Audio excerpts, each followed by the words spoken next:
If basketball were judged solely by results, then the 2001 finals would hardly be worth mentioning repeatedly, for that series had its outcome written in stone from the very beginning. That year's Lakers were almost universally regarded by the entire league as a certified champion of historic caliber.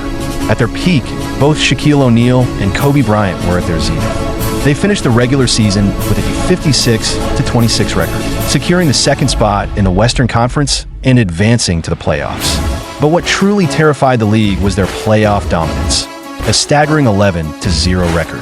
They swept the Trail Blazers in the first round, dominated the Kings in the second round, and swept the Spurs 4-0 in the Western Conference Finals, dismantling the Duncan Weber Twin Towers duo. These weren't just ordinary opponents, but one of the greatest inside-outside combinations in league history. Yet even against them, the Lakers had no chance to fight back. So when they stepped onto the final stage, the outcome was already predetermined. They weren't there to compete for the title, but merely to complete the final formality. On the other side, there was an entirely different story. The Philadelphia 76ers, a team built around Allen Iverson as their sole offensive core. No star-studded roster, no reliable secondary scoring threat. Even their tactical setup was brutally simple. Just hand the ball to Iverson. That season, Iverson claimed the scoring title, steals title, and MVP of the regular season. Dikembe Mutombo anchored the paint and won Defensive Player of the Year. Yet despite this, outsiders still uniformly dismissed them as having no chance to win. They faced the Lakers, who had gone 11-0, and the unstoppable OK combo believed to be all but guaranteed a title as long as they stayed healthy. In the eyes of most, this final series didn't even deserve to be called a matchup.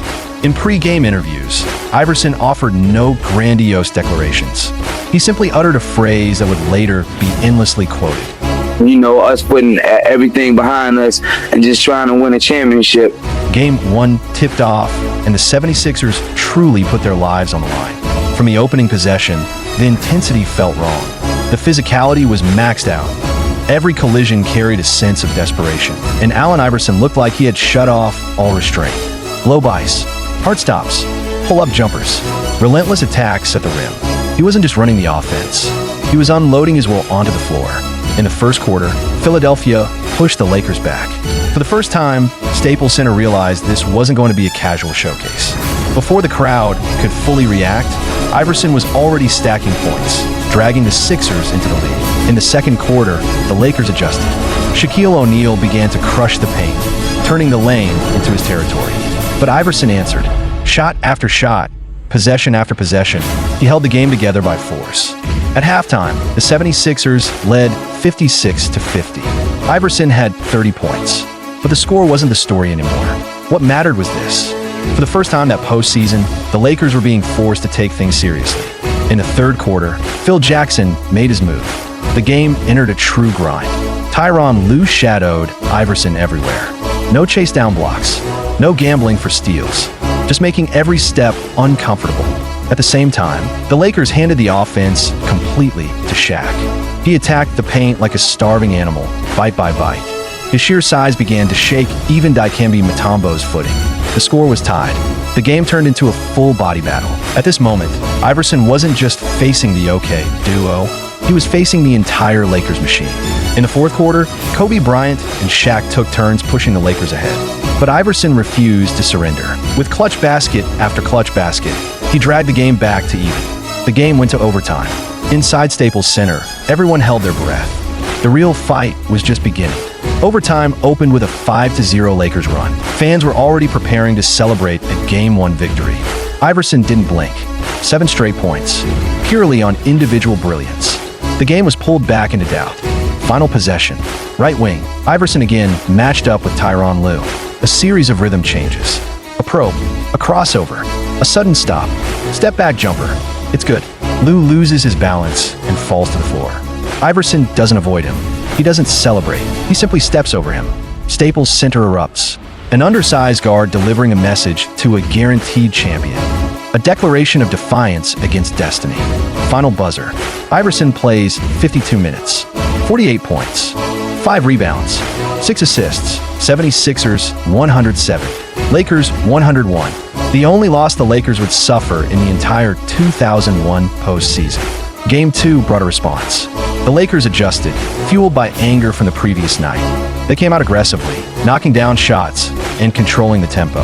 Iverson fought with everything he had, but against the destructive force of Shaq and Kobe, even his brilliance had limits. The Lakers won 98-89, tying the series 1-1. The finals shifted to Philadelphia. The first Union Center was set ablaze, fans desperate to witness a victory of their own. In Game 3, foul trouble forced Shaq to the bench. The burden fell squarely on Kobe. He didn't hesitate. 32 points, cold-blooded jumpers mixed with hard drives, carrying the Lakers to a narrow win and a 2-1 series lead. Game 4 belonged entirely to Shaq. Like an immovable mountain, he dominated the paint. 28 points, 20 rebounds. The battered 76ers had no answers. Even a scorching Iverson couldn't change the outcome. By Game 5, Iverson poured out his last reserves. 37 points, one final charge fueled by hope and belief. But against the combined fury of Kobe and Shaq, the Sixers ran out of ground. The Lakers closed the series 4-1. Back-to-back champions. The purple and gold dynasty reinforced. But is that the whole story? No. If you only look at the championship, this finals feels ordinary. But what people remember isn't just the score. They remember the silence inside Staples Center. They remember the crossover that dropped Tyronn Lue. They remember 48 points in Game 1. They remember the words spoken before it all began. We'll put our lives on the line. Iverson knew he couldn't win the series, but he refused to be crushed. By giving everything he had, he wrote his own legend. That night, the Lakers won the game and raised the O'Brien Trophy. But Iverson won something else, forcing destiny to acknowledge him.